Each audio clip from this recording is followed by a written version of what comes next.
اگلا سوال ہے، بہن پوچھتی ہے شیخ محترم ایک اہل حدیث کے عالم صاحب نے ایک فتویٰ دیا کہ عورتوں کا مسجد میں جا کر درس دینا یہ بدعت ہے، اس پر آپ کیا کہتے ہیں؟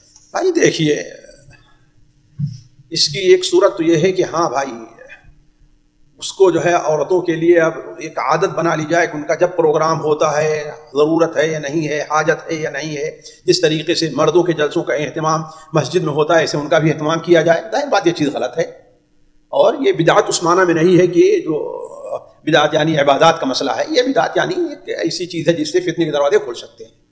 اور اگر جو ہے صورتحال یہ نہیں ہے، اگر جانتے ہیں جس طریقے سے آج بڑے شہروں کا معاملہ ہے، گھروں میں اتنی جگہ نہیں رہتی ہے نا، ہال بک کرانا کا ایک مسئلہ بھی ہو کر سکتا ہے.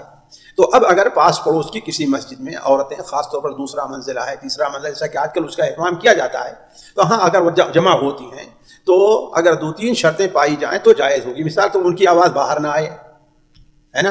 دوسری چیز یہ ہے کہ ان کی وجہ سے مردوں کو مسجد میں آنے جانے سے پریشانی نہ لاحق ہو. اپنا اوپر ہیں، باقی نیچے مرد آ رہے ہیں، نماز پڑھ رہے ہیں، کوئی حرج نہیں. تیسری صورت یہ ہے کہ اس میں عورتیں جو آنے جانے والی ہیں وہ ایسا نہ ہو کہ حیض اور نفاس کی حالت میں وہ آئیں، ہے نا. یہ 3 شرطیں اگر نہیں ہیں، پائی جا رہی ہیں، یعنی یہ چیزیں نہیں ہیں، تو انشاءاللہ کوئی حرج نہیں. شیخ بن باز کا فتویٰ ایسا ہی ہے. اور ہم نے ایک جگہ علامہ البانی رحمہ اللہ کا کوئی قول سنا تھا، انہوں نے کہا تھا کہ یعنی ومن يتق الله يجعل له مخرجا. تو اب جو ہے اللہ نے تمہارے لیے یہ مخرج بنا دیا ہے کہ یعنی گھروں میں گنجائش نہیں تو یہاں نماز تم پڑھ لو. تو کہنے کا مطلب کہ علامہ البانی رحمہ اللہ کا جو فتویٰ ہے وہ عام حالات سے متعلق ہے، جہاں مردوں کے آنے جانے پریشانی ہو، اور ایک بغیر ضرورت کے اور بغیر حاجت کے بھی عورتوں کے لیے جلسے، جس طریقے سے بسا ہوگا تھا شور شرابہ، اور جس طریقے سے مردوں کے جلسہ کا اعلان وغیرہ ایسا اس کی وجہ ہوتا ہے نا، باہر آواز آ رہی، اس وجہ سے. لیکن صرف اگر ایسے ہو میں نہیں سمجھتا کہ علامہ البانی بھی اس کو ناجائز کہیں گے. جی سامعین اکرام، ہمارے علمی اور عوامی دروس اور سوال و جواب کی مجلسوں سے آپ خود بھی مستفید ہوں اور اپنے دوست و احباب کے ساتھ بھی شیئر کریں. عین ممکن ہے کہ آپ کے شیئر سے کسی کی اصلاح اور آپ کے لیے صدقہ جاریہ بن جائے.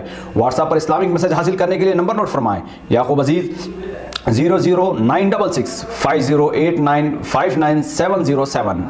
واٹس ایپ سوال جواب گروپ میں ایڈ ہونے کے لیے نمبر نوٹ فرمائیں: عبدالسلام عمری 00966 502627 622.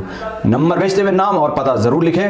اسی طرح ہمارے یوٹیوب چینل اسلامی دعویٰ کو ضرور سبسکرائب کریں تاکہ ہماری ہر نئی اور اہم ویڈیو کی اطلاع آپ کو فوری حاصل ہو جائے. تمام دروس، مقالات اور سوال و جواب سیریز کے لیے ہماری مشہور ویب سائٹ www.islamidawah.com کا مشاہدہ کرتے رہیں. السلام علیکم ورحمۃ اللہ وبرکاتہ.